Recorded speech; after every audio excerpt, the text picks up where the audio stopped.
Yeah, and again, I think they're playing to a narrative and they have to stick to it, because once you've gone in on crazy, you might as well go all the way. Like, there's no reverse on that wagon. In this clip from Piers Morgan Uncensored, Tomi Lahren describes the Republican Party and the right wing. Well, actually, I'm sorry, I misread that. That's not what she's talking about. This is a conversation about trans athletes and how the libs are insane and destroying our country. I know that may shock you. Why don't we watch this together? Just in case you haven't had enough of the most important issue in America, trans athletes. Anyway, I'm not going to be able to resist piping in, and then I want to know what you think in the comments, but buckle up. Here we go. 4 months on from their crushing defeat in the US election, Democrats remain deeply divided on what went wrong and how they can effectively oppose President Trump. Former Obama advisor Van Jones has a blunt diagnosis. Offending most people in the country, calling everybody sexist and racist and transphobic and every other name, and then saying, please follow us. That's not a good strategy, folks. Well, part of the problem is that a majority of voters rejected the whole ideology that goes with statements like this. And it's the same problem that women face, is if you don't know anything about our bodies, you don't know how it works. Mm-hmm. So when you come in and you say, these are men, competing against women, you're assuming that the women are weak and just can't do anything except be here. Have you seen female athletes? They know what they're doing. Oh, whoopee. That's Whoopi Goldberg explaining that it's feminist to allow men to compete against women because men just don't understand women's bodies, while interviewing Dylan Mulvaney, who was a man until several years ago, on International Women's Day. Sometimes I think we're living literally in a parody life. It's going to be a long road back to the White House if the Democrats continue down these pathways. Well, joining me now to discuss Democrat disarray and much more, Professor Nina Turner, former Democrat state senator for Ohio, wearing spectacular shades, I might add, and the host of Tomi Lahren is Fearless on Outkick, Tomi Lahren. Well, welcome to both of you. Tomi, let me start with you. Does the whole idea of Dylan Mulvaney sitting there on The View with Whoopi Goldberg informing the nation that actually the whole problem with this biological men competing against women in sport is that people don't understand how strong women are, which is presumably why we separate sexes in the Olympics, for example. And maybe we should just let them all have a free-for-all. Sometimes I can't get my head around how grown adults could be this stupid. Yeah, and again, I think they're playing to a narrative and they have to stick to it, because once you've gone in on crazy, you might as well go all the way. Like, there's no reverse on that wagon over there on The View.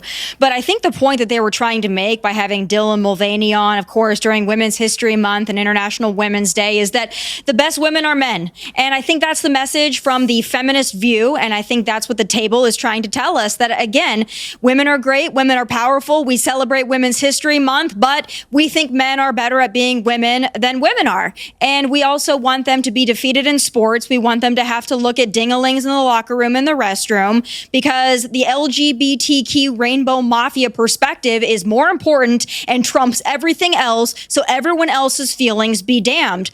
That's the message that I was getting from Whoopi and the ladies of The View. Maybe I'm wrong, but I think that the feminist movement has been overtaken by the Republican conservative movement. It's not a fight that we wanted, but I guess it's a fight we'll take on.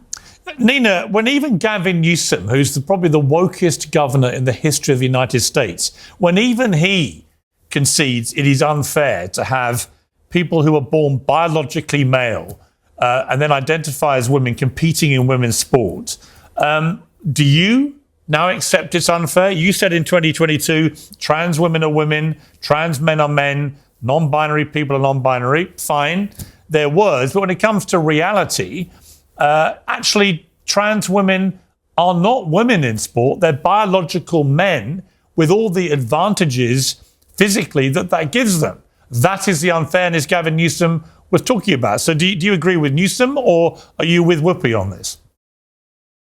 Well, Piers, I don't look to Newsom or Whoopi for my political advice. I'm a politician myself, so I lean to my own understanding. You know, as a humanitarian, we should just let people live. Now, when it comes to sports, and what I mean by that, the more we paint other people as the other and as the enemy, it's a slippery slope. Now, when it comes to sports, let's let the NCAA or local sports agencies make the decision. What I can't understand, with so much at stake here in the United States of America, why we would focus on something like this on the federal government level.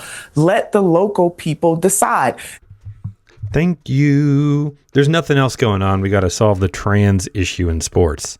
That's clearly the top priority that we all need to be spending our time talking about and arguing about. Trans athletes in sports. Now, if I want to use boxing as by way of example to lean into something that you were bringing up, we have weight classes in boxing. There's a reason why heavyweights don't fight lightweights or featherweights. And what do you think would happen? So Okay, but Nina, I'm glad you raised that. Because a heavyweight, I'm glad you raised that. I'm glad you raised that. So would you be happy if, say, Floyd Mayweather decided to fight a female boxer who weighed exactly the same? No, not at all. No. Well, hang on. You just cited the weight divisions that they have, fine, but that's not what the debate is about. It's not about a heavyweight woman fighting a lightweight woman. It's about whether a heavyweight man should get in the ring, now identifying as a woman, and fight a heavyweight woman who's actually a woman. Let me finish my thought. As we saw, by the way, in the Paris Olympics, where the winner of a gold medal in the women's boxing was actually somebody who was banned from the World Championships for testing positive reportedly. There's been no admission on the part of the athlete for X chromosomes, male chromosomes.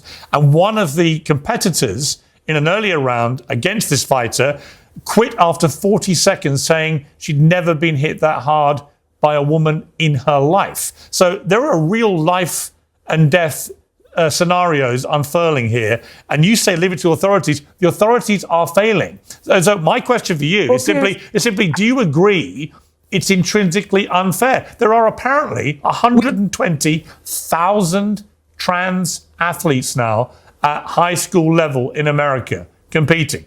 Are you comfortable? Piers, are you comfortable with them competing against women? Yes or no? Piers, now, are you bringing me in to just listen to you, or are you going to listen to what I'm saying? What I am saying, that we need to have a level of fairness, and I'm using boxing as the example on the way to try to get that fairness. Absolutely not. A heavyweight man or woman should not be fighting a lightweight man or woman. But you said Floyd Mayweather shouldn't fight a woman of the same weight. We should not disadvantage. Okay, so Floyd Mayweather. Let me ask you again. I don't think you understood my question. Hang on. If Floyd Mayweather says, "I'm now identifying as a woman," are you comfortable? Absolutely not. Hang on. Not. Are you comfortable for him to get in a ring? Dude. There's your answer. No, I'm not. Against a woman of the same weight? Yes or no? No, I said no. So your weight argument is complete bullshit.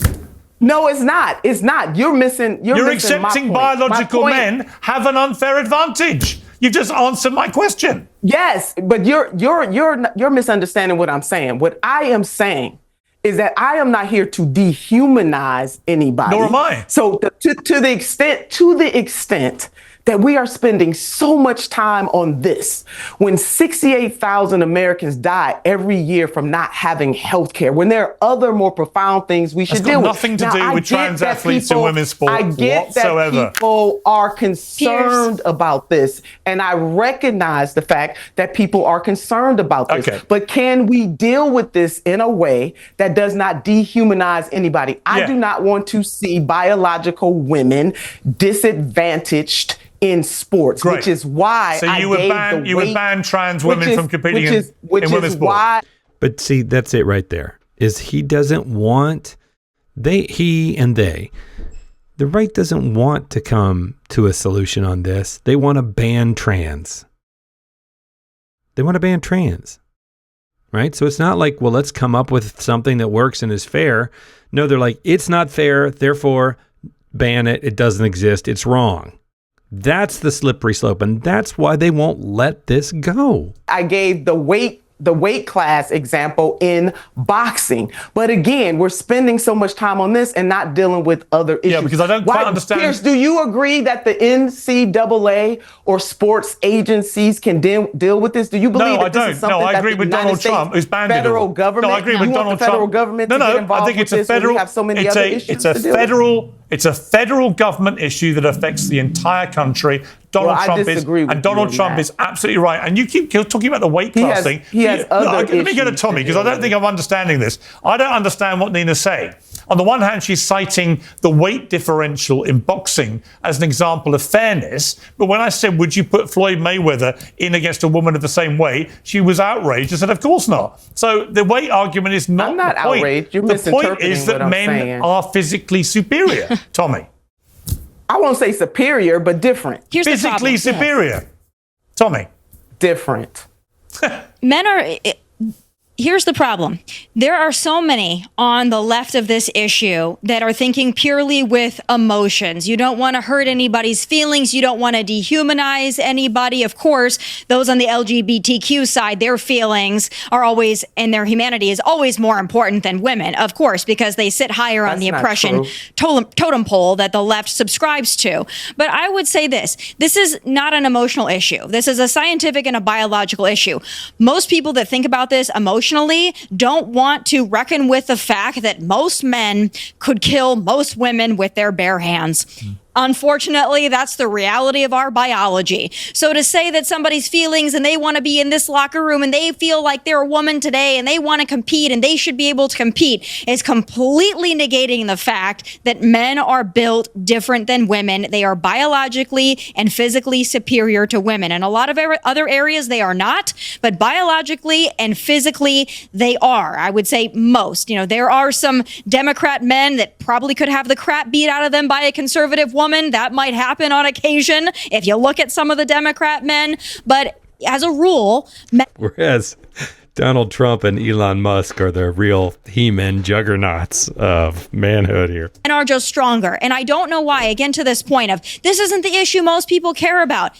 Please spare me. Because for the last 10 years, the left has been telling us that the only thing we should care about is race and LGBTQ and sexuality and identity. They've been telling us those are the most important things. Oh, and climate change. But now all of a sudden, when they're on the wrong side of the issue and it's a 90-10 issue, all of a sudden now egg prices are more important. I mean, please, let's just be consistent with our messaging. I do love how she just snuck climate change in there. That old hoax that was all just left snowflake baloney. Yeah, I take no joy in saying we'll have to just see who has the last laugh on climate change. The spoiler alert is none of us.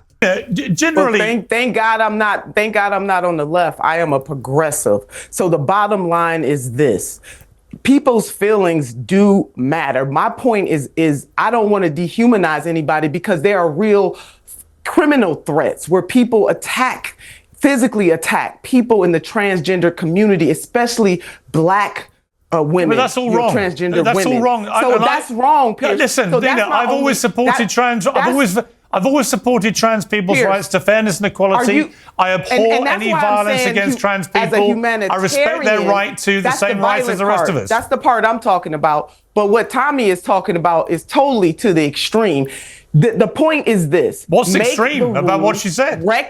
Recognize the differences. The reason why I'm not using the term superior, because women were created and men were created. I'm not going to say they're superior. Is there a strength difference? Absolutely. But I'm not using the word superior. So again, thank God that I am not on the left. The reason why I'm bringing humanity into this is because there are some people who are predisposed, as I think you would agree, Piers, to attack people based on their identity. Yeah, and you know who the most... Yes, there are, Nina. That's what I don't like. There are. I don't like that. I also have to say, given you've identified as a progressive, that some of the most hateful attack merchants in the world in the last few years have been on the progressive left. Would you accept that? Well, it's called being a human being. Human beings, whether they're conservative, progressive, I can tell Democrat, you one thing. Republican, I can tell you one thing. People have a propensity to be hateful. I mean, that's not unique to when any I see one people's ideology. when I see people's social media biographies and they have hashtag be kind and they identify as a progressive, I know they are vicious, horrible, hateful human beings who spend their entire life trying to cancel people and shame and humiliate them. I do not. So just to be clear, if you have be kind in your hashtag, Piers knows that you are a hateful, sweeping nightmare of a human being. I mean, come on. Literally, I could honestly write a check each time that I'm right about that, and I'd be very rich. Well, I mean, even the person that you have on opposite of me has been hateful towards me on social media. So it is not. Absolutely. What did she say about you? Absolutely. Please do share an example. Oh, I love how we have the two white people on this panel, both of them mansplaining to the black panelist about online hate. Do tell. How is it? Calling me that chick and just going in on me for no reason. I've never met her. Just because we disagree politically does not mean you don't like that being we called have a chick? to be vicious. You're mad that I called you that chick? I'm very confused. I'd love if you cite the exact example. Mean that we. But I don't know. You were. But Piers, you know what? Listen, hate. Anybody can be hateful. Is really my point here. No one group has a monopoly on being hateful. Yeah, but the debate isn't about hate. It's about fairness and equality. I agree with you that trans people. I agree with you. Trans people should not be subjected to any hate. Violence. I completely agree. Of course not. They should have the Nobody same. should. They should have the same rights to fairness and equality as everybody else. Except that in some cases, the only solution is a unilateral ban. Right? That's the sticky point. I'm not saying that this boxer should fight that boxer and that everybody should be in the same locker room. And I'm not saying that either. And I don't think this person is. I think that the point is you grab onto these, let's be honest, it's a fringe social issue that the right has made enormous hay out of. The numbers here are nothing against, of course, to healthcare. And I'm not saying this, don't worry about it. People are now people are thinking about it, right? People are confused about the whole trans thing. When you start unilaterally banning things like this from the White House, it's the beginning of broader bans. And I think we can look at what Trump has been doing in the slash and burn and see that that's the game plan, right? I mean, that assertion that this is the beginning of broader bans, travel bans is what they're working on right now. So once you start banning the low-hanging fruit, then you start moving up the tree until you're banning things that, well, I don't like that, but you can't stop the momentum. Let me know what you think in the comments.